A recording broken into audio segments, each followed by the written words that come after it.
Rose ordered my transfer to the branch office in another city. Being around all the time was getting on her nerves. That's what she told others. The disappointment that had been building up over time finally reached its peak at that moment. I suddenly wanted to let myself go. So, I complied with the transfer order and quietly left. After I got used to living alone away from home, Rose started visiting me annoyingly often. She said, "I didn't know missing someone feels like this." From the moment I walked into the company, every person I ran into was congratulating me. In the office, my mentor and the company's design director, Sam, patted my shoulder, with eyes full of encouragement. "Justin, you're going solo from now on. Keep pushing. I believe in you." I was perplexed. "What are you talking about, Sam? You didn't see the announcement in the company chat group?" Sam was as shocked as I was. "Was it sent out this morning?" "I was driving and didn't check my phone," I said, as I turned on my phone screen. Zooming in on the notice picture and reading each word, I felt like I was frozen and couldn't move. "Justin, are you just finding out about this transfer now? Didn't Rose finalize it after discussing it with you?"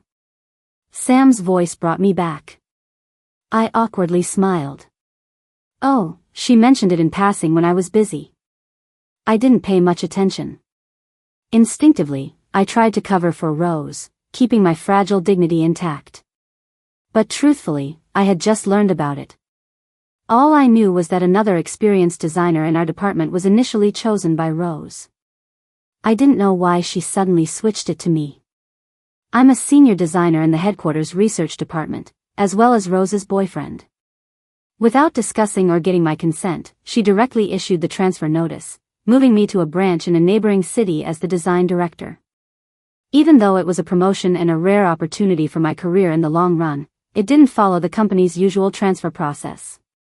Personally and professionally, Rose owed me an explanation. But I couldn't reach Rose the entire day, her phone was unreachable. Her assistant politely kept me at bay. "Rose is on a business trip with a confidential itinerary. Sorry, Justin, as a subordinate, I can only comply with orders." Her phone isn't reachable now either, but rest assured, I will report as soon as I contact her. This skilled evasion attitude was like they were dealing with the small business owners seeking favors from Rose. I understood. Rose was avoiding me since she knew I'd definitely look for her after seeing the transfer notice. Maybe she hadn't figured out how to explain it or simply didn't want to deal with me, so she kept out of sight. After work, feeling dazed, I returned home only to get a call from a good friend. He said he saw Rose at a newly opened club owned by his relatives. "Could you please ask your relative which room Rose is in?" "Thanks a lot." Hanging up, I hurriedly took a cab to that club, getting the name of Rose's room from my friend en route. Standing at the door, I took a deep breath, gripping the doorknob, twisting it gently. As soon as I created a small gap, I could hear the conversation clearly. "Did you really transfer Justin to the branch office in City C?" That was Rose's childhood friend, Harry Daisy, also a small shareholder in our group. "Yeah," Rose answered casually. "Come on, you've known each other since forever. Are you okay with being apart?" After a brief pause, Rose replied carelessly, "Being around all the time got a bit annoying." My grip around the doorknob tightened suddenly. What if he disagrees? Aren't you afraid he'll come to you upset? The branch needs him anyway. He's not the type to neglect the bigger picture. Even if he can't find me, he'll show up at the new job Monday, Rose said easily and confidently. I chuckled coldly. Should I be moved by how well she knows me? The director at City C's branch was recently poached by competitors, leaving chaos behind. Even if I couldn't get in touch with Rose or hear her explanation, I planned to report to the branch next Monday. She was right, my sense of responsibility wouldn't let me ignore the current disorder in the design department at that branch. They couldn't wait. If I couldn't find her, I'd temporarily hold the position there. Once a suitable replacement was found, I'd be transferred back.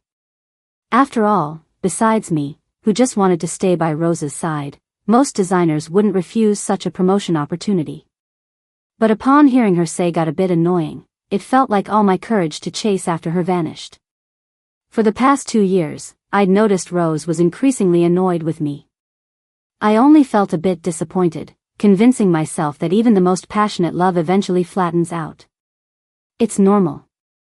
We'd been together so long. Nobody can keep emotions running hot and energetic forever. But now, suddenly, without warning, I lost heart completely. Perhaps the long-standing disappointment finally peaked at this moment. I suddenly wanted to let myself go. I didn't want to keep making excuses for her. I couldn't lie to myself anymore. I had to face reality. Rose didn't love me anymore. She was tired of our relationship. In the end, I didn't step into that room. Did I still need an explanation? I didn't want to humiliate myself. Letting the doorknob go, I turned and left. In the following days, I was incredibly busy. Busy with handing over work and completing various procedures. Busy packing, buying necessities, and shipping packages. Though small, the City C branch is in a growth phase, a good chance to showcase my abilities. I figured I might be there for a long time. Maybe even settle down there eventually. I needed to plan thoroughly and prepare everything I might need. Sunday, I drove to City C all by myself. Monday morning, I showed up at the office right on time. Then I got swept up in work, completely overwhelmed. The former director left suddenly, leaving a big mess that kept me too busy to think about anything else. After I finally got everything in order, more than a month had flown by. That's when I realized it had been over a month since Rose and I last spoke. That would have been unthinkable before. But when it actually happened, it seemed like no big deal. I used to want to be glued to her side every minute, not spend a single day apart. Now, after not talking for over a month, life carried on as usual, no discomfort at all. Didn't even lose sleep. Amazingly, during this time, I barely thought of her. With all the work finally sorted out, I could finally catch my breath. That evening, I took my department colleagues out for dinner. One colleague frequently liaises with headquarters, and he shared some news. Word is that a new big shot manager, some guy named Gary, joined the HQ team. Rose personally showed him around.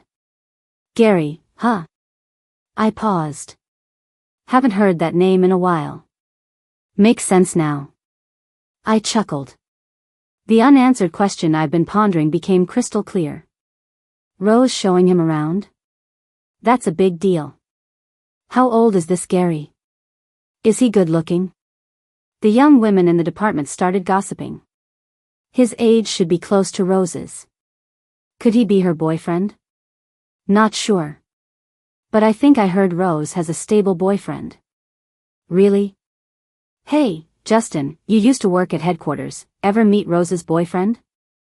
Everyone turned to me, eyes eager for knowledge. I played dumb, not really sure. But I think Justin and Rose look good together, handsome couple. The photo of you two is quite stunning, you know. I still have it saved. That caught people off guard. What? Justin and Rose have a picture together? It's not just the two of them, a group shot, but they stand out the most. I saw it as I was scrolling through the company's blog. They both looked so great, so I kept it saved. With that, this colleague pulled out their phone to show the photo. Everyone craned their necks to see. Rose seemed to be leaning slightly towards Justin. They do look great together. I glanced at the photo and remembered when it was taken. 3 years ago, right after I joined the company and we had a product launch. At the time, I asked Rose to keep our relationship private. Office romances tend to be the talk of the office. Especially since Rose is the company president. I didn't want to become the subject of all that gossip. That made Rose a bit unhappy for a while, saying she couldn't openly visit me at work or grab a meal together, like we were sneaking around. During that launch event, the media snapped photos. Some designers from our team stood in a row, and Rose came in last. But she didn't take center stage like you'd expect, instead casually standing next to me. Sam tried to pull her to the center, she refused, saying, "Today's launch is your big moment, you should be the star. As she spoke, she even leaned towards me. I nudged away slightly. Suddenly, the hand behind my back got held. I froze, looking over at her. There she was, looking all serious, smiling professionally for the camera. Little did anyone know, right then, the great Rose was secretly grasping the hand of the guy next to her. And that's how the group photo was captured and later published in the company's blog. Looking back, I admit that Rose did love me. Yet time passes in a seemingly uneventful way, but it holds incredible power. It can make love fade, disappear. For days, I noticed Rose posting updates on social media. Either out riding horses and rock climbing with friends or indulging in nightlife at clubs. Seems like without me, she's living the good life.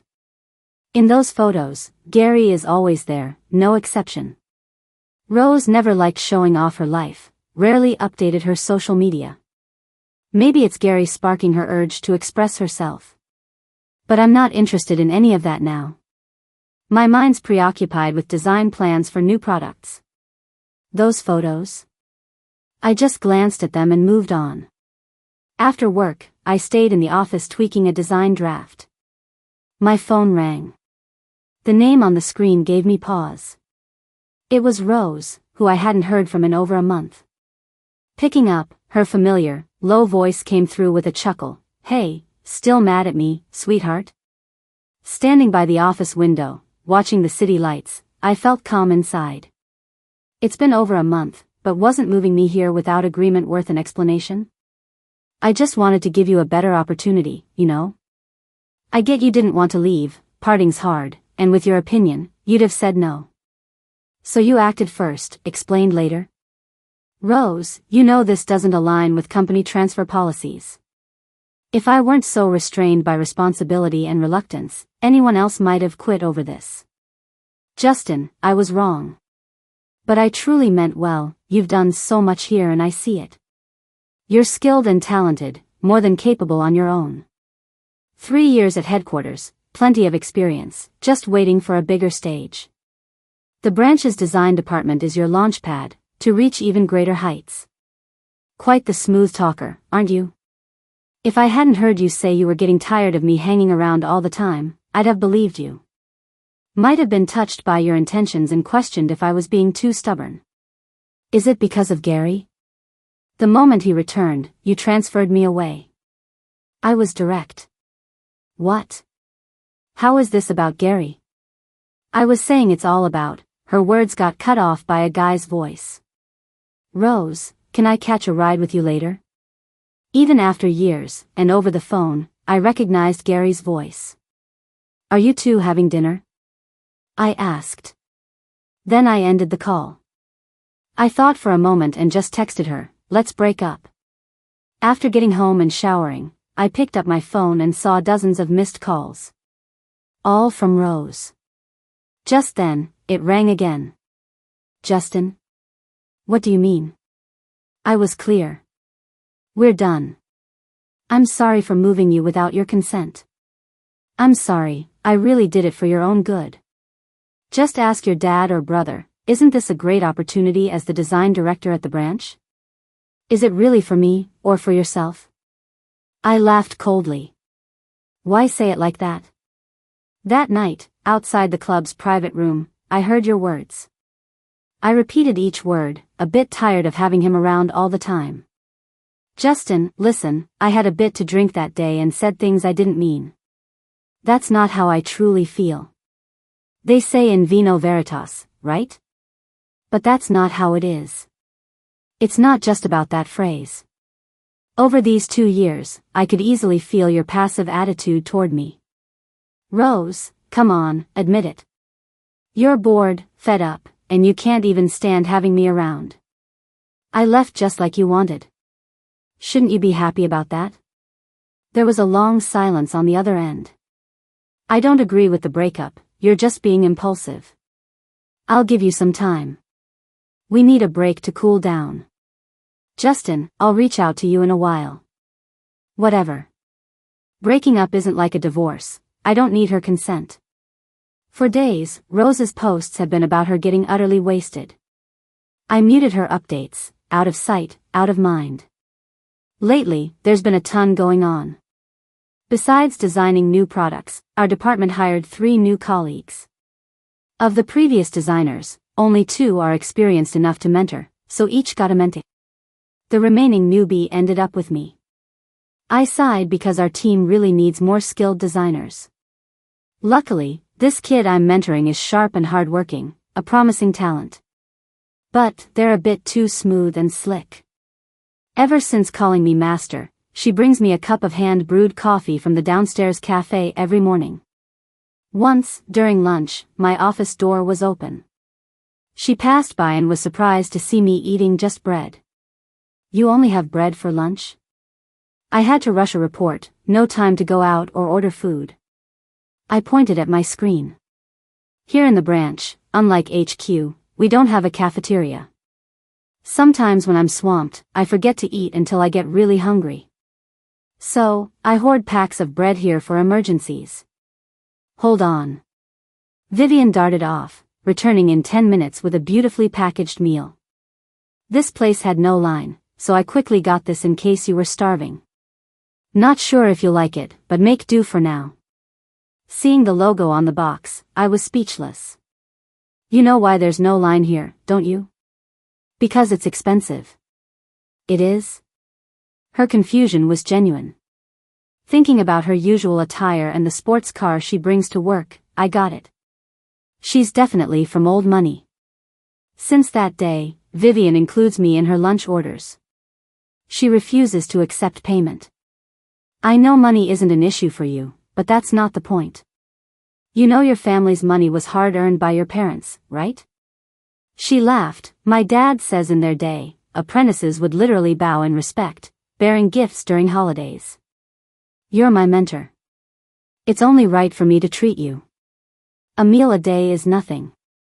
Dad even thinks I should give you a gift. Don't. Or I won't take you on as an apprentice anymore. I threatened. Okay, she pouted. After work, if I didn't leave, neither did Vivian. I often work late due to workload. Once you're done, just head home. In our company, you aren't forced to stay because your boss does. No way. I need to learn as much as possible. Rumor has it only 2 out of 3 of US will stay on. I want to make it past the probation. She justified. The more we talked, I found out her family owns the largest local supermarket chain. They're also invested in real estate, restaurants, and such. All those lunches she orders come from her own family's restaurant. To avoid owing her too much, I treated her to dinner after each overtime. Once, my car was in for maintenance. She insisted on driving me home after dinner. At my building, I thanked her as I turned to my apartment. As I was about to swipe my keycard, a figure emerged from the shadows. It startled me. I almost screamed. "It's me, Justin." Rose stepped into the light. "What are you doing here? How do you even know where I live?" Still catching my breath, I asked. "Sorry for scaring you." She bit her lip, saying she found out from colleagues, planning to surprise me. After thinking a bit, I replied, "Surprise? We've broken up." She lunged forward, enveloping me in a hug. Her familiar warm scent filled my nose. "Who was that just now?" Her voice muffled. "A new colleague. We're working together." I pulled away. "As the director, you're still mentoring newbies? There's a shortage of staff. Should I send a few experienced designers your way?" "No jokes, HQ's also short on designers," my mentor told me. She paused for a while before speaking again. "It's been long since I hugged you. A simple embrace still calms me. Home feels cold without you." Posting about my drunken escapades was a cry for help. I couldn't get into anything, even missed my favorite sport. "Let's stop fighting, okay? I was wrong, I don't want a breakup." Never have I heard her speak so vulnerably, humbly. The Rose I know is proud and confident. I felt it, Rose. In the night, I looked into her dark eyes. You've thought of leaving me before. I never stopped loving you. Scared, she insisted, but it was just a fleeting thought. She murmured, her voice trailing off, I thought I was tired of this. I forgot what it felt like to be dating. Exactly, we've stuck together since childhood. Grew up next door. Even before walking, we'd play on the same mat. Through kindergarten, elementary, middle, high school, and even college, we were inseparable. For grad school too. All these years, never apart. Suddenly, I realized, my life intertwined with Rose's. Even living with your parents constantly leads to clashes. How could a relationship without legal ties be any different? After making peace with myself, I understood Rose's fatigue. Feelings can't be controlled. I can't demand lifelong devotion from her. I can't promise that myself, so how can I ask that of someone else? You said it yourself. We were just together too long. It'll take time to adjust to being apart. No. I know my own heart. Enough, don't look for me again. I opened the door, walked in, and left her outside. Justin. Her voice came from behind. I miss you, a lot. I kept walking, not stopping for a second. Rose seems to have a lot more free time now. She calls it inspecting branch work. When she comes around, the company holds meetings where department heads report to her. Once, after a meeting ended, everyone left, but she just sat there in the conference room. Justin. She called out to me, the last person about to leave. Could you get me a cup of coffee? She said this while rubbing her temples, looking exhausted, her voice sounding raspy. Sure, I replied. Coming back from the break room with coffee, I stopped at the conference room door. Rose was leaned back in her chair, eyes closed, breathing steadily. She was asleep. I gently opened the door, placed the coffee on the table. Just as I was about to sneak away, I heard her say, "Thank you." I turned around and said, "You seem really tired. Didn't sleep well?" She chuckled softly, "Are you worried about me?" Stayed up all night for the new business in the Middle East. Drove over 2 hours this morning to make it to the meeting. I thought about it and replied sincerely, the branch has a general manager in charge. You don't need to handle everything personally. Like today's preliminary meeting for the bid, you didn't have to come all the way here. Why put yourself through this? Just to see you, it's worth it, she said softly, leaving me speechless. You're not looking your best right now. Want to head back to the hotel to rest? I asked. She shook her head, no time. I have to head back to Sitia now, got a 9 p.m. flight. Going on a business trip to the Middle East for about 10 days. Knowing I wouldn't see you for so long, I just had to make a trip here today. Just seeing you can comfort me through the next 10 days. I sighed. Was it necessary? Half a month later, Rose returned. Her plane landed at City A's airport, and she didn't even go home. She rushed to City C straight from the airport. When she arrived at the company, it was noon. Vivian and I were having lunch on the company's terrace. Our chit-chat got interrupted by her sudden appearance. Rose. Vivian quickly stood up, looked at Rose, then at me. I'll leave, you two chat. She left so quickly, even forgetting her lunch that she'd barely touched. Rose sat in front of me, silent for a while. Have you eaten? I broke the awkwardness. Even though we broke up, she's still my boss, gotta keep it respectful. She stared at the identical lunch boxes on the table and the same dishes inside, her expression hard to read. Did you two order lunch together? She finally asked with a hint of frustration. I laughed. Vivian saw me eating just bread in the office once, so she insisted on ordering lunch for me. It's from her family's restaurant, tastes pretty good. I tried to refuse, but she'd order 2 portions every day, and it'd be a waste not to eat. She doesn't take my money for the meals, so I just return the favor by treating her to dinner during late work nights. You even treat her to dinner? Rose's tone was displeased. She treats me, and I treat her back. It's normal, you know. Treating each other back and forth means more contact between you two. What are you thinking? I shot her a look. She's my apprentice, 5 years younger than me, just a kid in my eyes.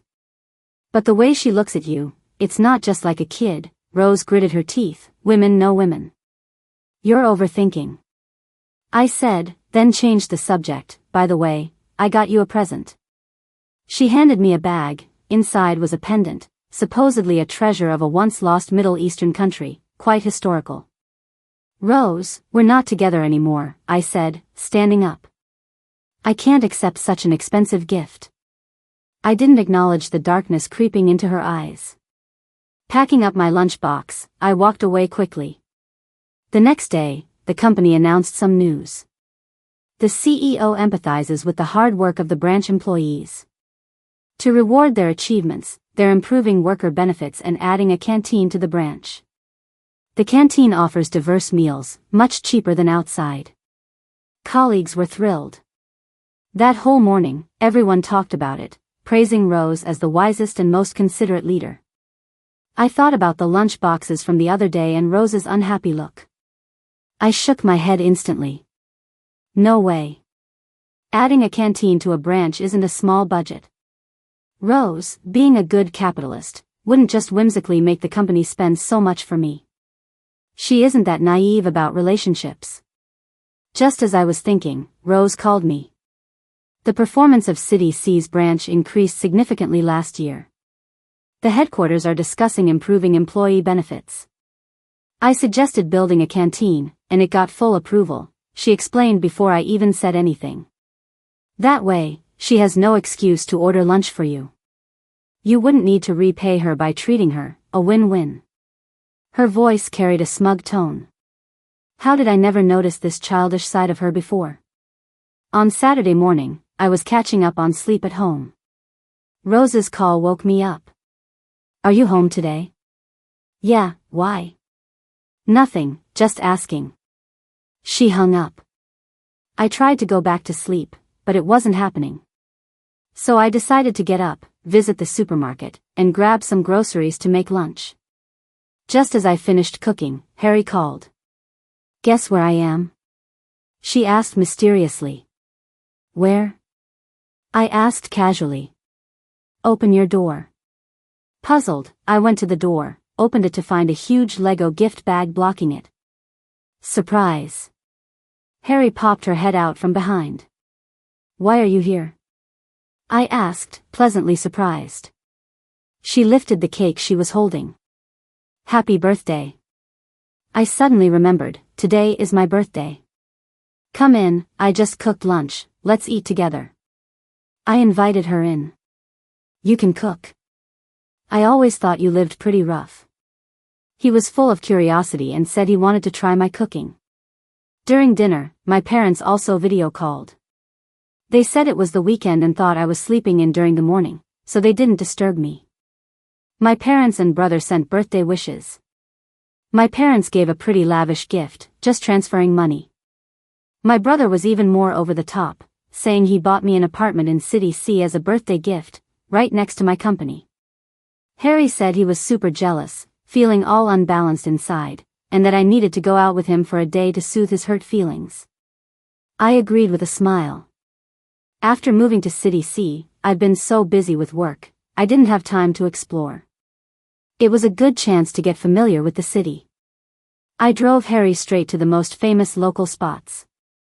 After a fun morning of sightseeing, I reached for my phone to take pictures but found my pocket empty.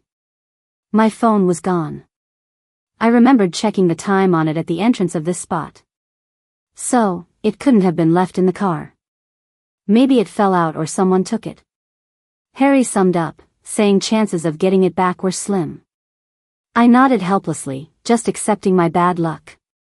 I decided to buy a new phone in the evening since my family already called at lunchtime and probably wouldn't call again until the afternoon.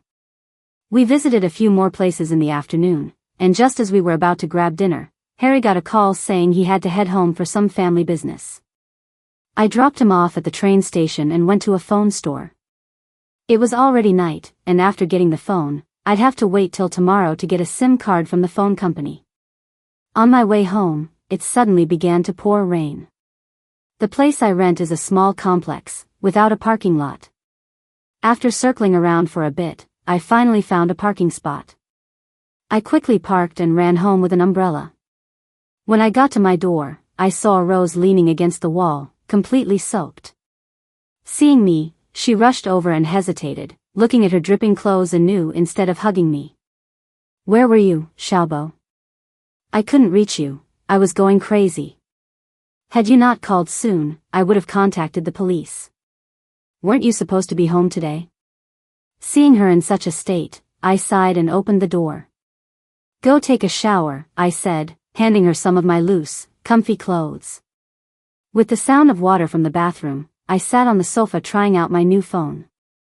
Rose came out in my clothes. What fit loosely on me was snug on her, looking kind of funny. She towel-dried her hair and sat next to me. "What happened? Why was your phone off?" "I went out in the afternoon and lost my phone. Just bought a new one and haven't gotten the SIM yet." I waved the new phone. Rose exhaled relief. "Promise me I won't lose you again. Do you know how worried I was when I couldn't reach you? I started fearing maybe something bad had happened to you. You know, right?" I retorted with a smirk. "What do you mean?" "When headquarters released the notice of my transfer, you vanished. Every time I called, I got your voice saying you were unavailable. For 5 whole days, you ignored me, didn't take my calls, didn't return messages. Do you have any idea how hopeless I felt?" Rose paused mid-hair dry, looking shocked. Finally, realizing what I meant, she averted her eyes guiltily. After a while, she spoke in a remorseful tone, "Sorry, that will never happen again. I promise, whenever you call, I'll pick up." She then sounded sad, "But you haven't called me in ages." "I'm not asking for promises," I reminded her, "we already broke up." She lowered her eyes. "Xiaobo, I waited outside for you for 5 hours to give you a birthday surprise." "Don't play the pity card," trying to change the subject, I said, helplessly. "The rain was pouring, couldn't you have found shelter? Or sat in your car?" I didn't want to stay in the car or leave, fearing I'd miss seeing you when you came back. I got in when someone opened the gate. "By the way, your favorite cake got drenched," she said, pulling out a set of keys. "I bought an apartment near your company. Move in there. This complex isn't good, not safe. Get your paperwork ready, and let's handle the transfer next week." "Well, that's a coincidence." I shook my head. "No need, my brother bought me an apartment in that same complex." She sighed, always a step behind. The rain didn't stop that night. Rose couldn't leave and stayed on the sofa. The next morning, when I got up, she was already busy making breakfast in the kitchen. "Up already? Go wash up, breakfast's almost done," she said, serving noodles. It was my first time seeing her make breakfast. To my surprise, it was pretty good. The scallion noodles were aromatic, and I had a big bowl. She seemed proud. "Not bad, huh? If you like them, I'll make them next time." After breakfast, she cleaned up. Just after washing up, her phone rang. "Gary?" "Yes, I didn't come back yesterday, I'm in City C. Today?" "Explain it to him for me. I'll treat him tomorrow when I see him."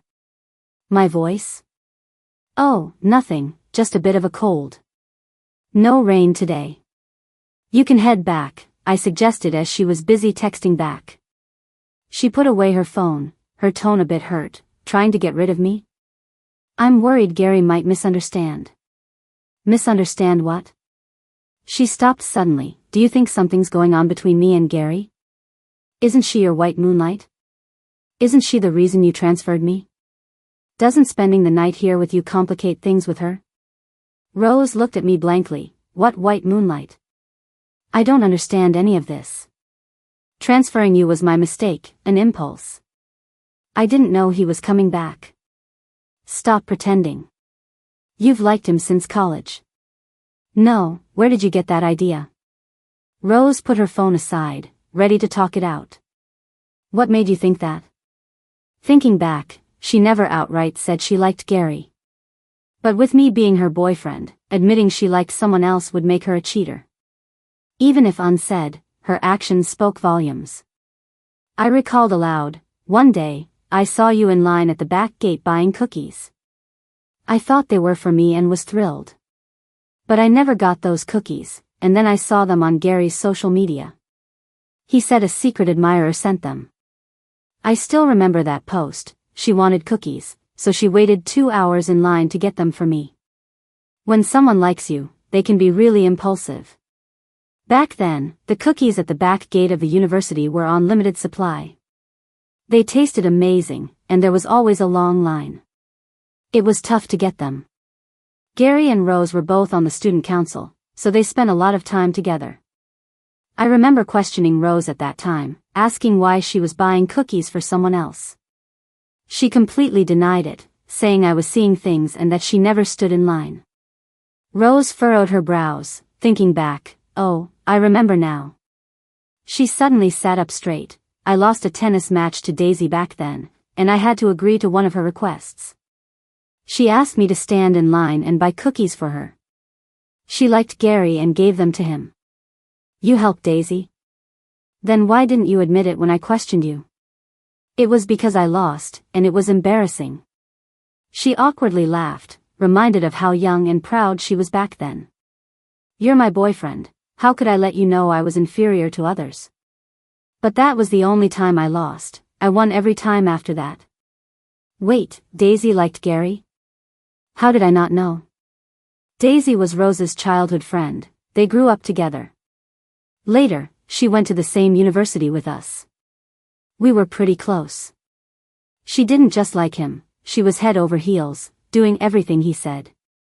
Rose scoffed. When Daisy first chased Gary, she gave him a fancy watch. Gary accepted it but told her he wasn't interested in dating and only wanted to focus on his studies. Plus, he didn't like being the center of attention because of someone pursuing him. Daisy, the fool, took it as gospel and stuck to it. She even asked us not to tell anyone about it. She was pursuing him secretly, giving gifts today and more gifts tomorrow.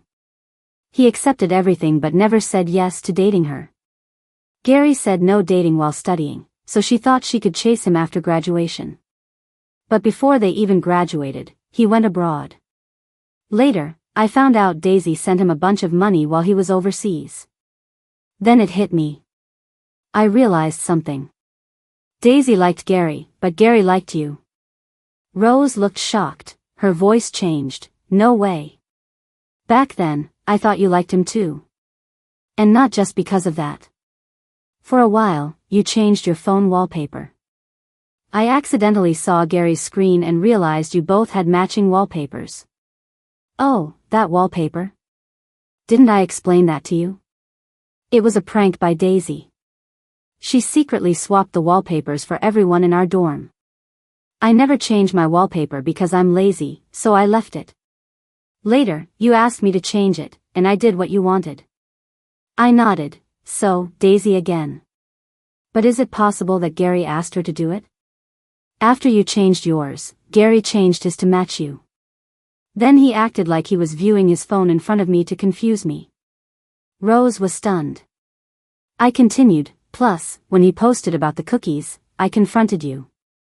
You denied buying them and said you hadn't seen his post. I checked my phone again, and the post was gone. He must have deleted it. So, did you really not see it, or did you see it and deny it out of guilt? I really didn't see it. She insisted. I remember you're not into posting but love scrolling. If you didn't see it, it means Gary limited the post's visibility so only I could see it. Your analysis makes sense, Rose slowly nodded. So, what about Gary working at the firm now? Is it linked to Daisy? It really was Daisy's recommendation, I swear. You know, Daisy holds some shares in our firm, and she's my childhood friend. She asked me to give Gary a job, and I couldn't say no. Then suddenly, her eyes widened, and she realized, I've been seeing Gary a lot lately. It's always Daisy inviting me, and he tags along. But he always tries to chat with me. I've been annoyed several times.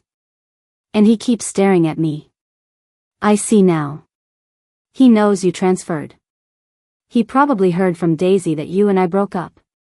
He wants to swoop in. Justin, you've got to believe me. I wasn't swayed by him. I've never even been alone with him.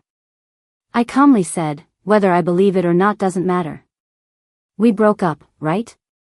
Why are you here again? Go home. If you don't leave, I'm checking into a hotel. By Monday morning, I got a message from Rose as soon as I got into work. I've fired Gary, making sure he's got no opportunity to approach me. And I gave Daisy a piece of my mind. Her stupidity got me into trouble. Justin, I'm not interested in anyone else.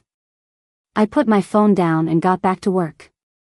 I didn't respond to Rose, but it didn't dampen her enthusiasm. She messaged me every day with little jokes or random photos, like a strange cloud she saw. In the evenings, she'd do a rundown of her day, listing everything she did, ate, or played. She always ended with, home before 10 today. Another day of early bed and rise. Looking at these messages, I felt nothing but exasperation. I used to coax Rose endlessly to get her to sleep early and live healthier. She used to stay up late, drinking, and even got hospitalized for liver and stomach issues. The doctor said she needed to take good care of her health. But she never took my advice seriously. No matter how much I talked, she didn't listen. Later, I got angry and ordered her to be home by 10 every night. I remember when she heard that, she had this amused look in her eyes. It felt like she was mocking me for being full of myself. Who are you to tell me what to do? She didn't say it, but I got the message. Back then, I still loved her deeply. Seeing that look made me feel awful. I didn't want to upset her, so I never dared to speak to her in that commanding tone again. She kept living recklessly, staying out late at nightclubs with friends. She does whatever she wants, whenever she wants, without needing to check in with anyone. Over the past couple of years, she's stopped taking my words seriously and doesn't care about my feelings anymore. She's the only person I've ever dated, so I have no clue how other couples handle things. When I first noticed her growing distant, I panicked. I was scared she didn't love me anymore. But after being ignored and given the cold shoulder day after day, and even experiencing the silent treatment, my love for her slowly started fading away. Until there was nothing left. I didn't love her anymore. I decided to break up. Now that I'm gone, she suddenly remembers all the things I used to say. She's even started following my advice, like going to bed early and waking up early. But a hurt heart doesn't heal easily. Her newfound devotion is too late to win me over. It's Friday night, and I'm stuck working late again. I'm trying to wrap up everything so I can head to City A for a couple of days to visit my parents. I finished up around 9, shut down my computer and turned off the lights. I headed out just as Vivian was wrapping up. She stood up and said, "Let's go together." Maybe it's the long hours recently, but I felt a bit woozy. As I was stepping down from the office building, I slipped on a tiny piece of watermelon rind. The world spun for a second. Thankfully, Vivian caught me just in time, saving me from tumbling down the stairs. But my ankle didn't get away unscathed. A sharp pain shot through it. Vivian took me to the hospital. The doctor said it was a mild fracture and needed a cast. My plans to go home were shot. I didn't want to worry my parents, so I made up some excuse about having things to do and not coming back this weekend. With my leg in a cast and on crutches, I was pretty stuck. Vivian insisted on helping me out. After some back and forth, I reluctantly agreed for her to bring me meals 3 times a day. But every time she dropped off food, she'd linger around for ages before finally leaving. Sunday at noon, Vivian brought lunch. She pulled the same stunt again. "The floor looks kind of messy. Let me mop it up for you before I go." That robot vacuum is pretty useless compared to a person. She spent ages mopping the same little spot, almost 30 minutes. After I urged her repeatedly, she finally put down the mop and reluctantly headed to the door, looking back with every step. Vivian. I called out to her. I just got out of a relationship, and I'm not looking for anything right now. Plus, there's a 5-year age gap between us. Vivian's intentions were obvious to anyone. I decided to address it directly. Don't waste your time on me. She stayed silent for a few seconds. Your ex was Rose, right? How'd you know? Well, it's kinda hard to miss the way she keeps visiting this branch. And the way she looks at you is a big giveaway. I bet the rest of the design team has noticed it too. I'm not getting back with her. And before she could celebrate, I added, but I'm also not interested in you. I'm focusing on my career right now. Vivian looked defeated but pouted. You can say no all you want, but I'll keep trying. She stormed out just as the doorbell rang. Vivian opened the door, and there stood Rose. With gritted teeth, Rose said, "What are you doing here?" Vivian smugly replied, "Taking care of the master." Taking care of Justin? The master has a sprained ankle. Seriously, the master didn't tell you he was hurt? Rose's face went pale. She stepped inside quickly and walked over to me. Justin? This looks serious. How did this happen? What did the doctor say? Do you need to be hospitalized? I looked towards the door. Vivian, you should head out. Vivian caught my hint and left, but not without saying, I'll come by for dinner later. Once the door closed, Rose knelt beside me, examining my injured ankle. After a while, she looked up, eyes filled with sadness. Justin, it hurts to see you like this. Knowing you're hurt and not being told. You'd contact me first for everything before. You're treating me like a stranger now. Tears welled up in her eyes as she spoke. It's my fault, I deserve this.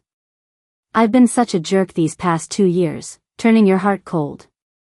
I often think about my actions from the last couple of years. I ignored you, only answered your calls when I felt like it, and disregarded your messages. Only now that you're acting the same towards me, do I realize how hurt you must have been. I've been so stupid, it kills me to think how I could have treated you like that. I was supposed to make you happy for life. I sighed, it's all in the past, what's done is done. Rose's expression turned pained, and she buried her head in the couch. I messed it all up.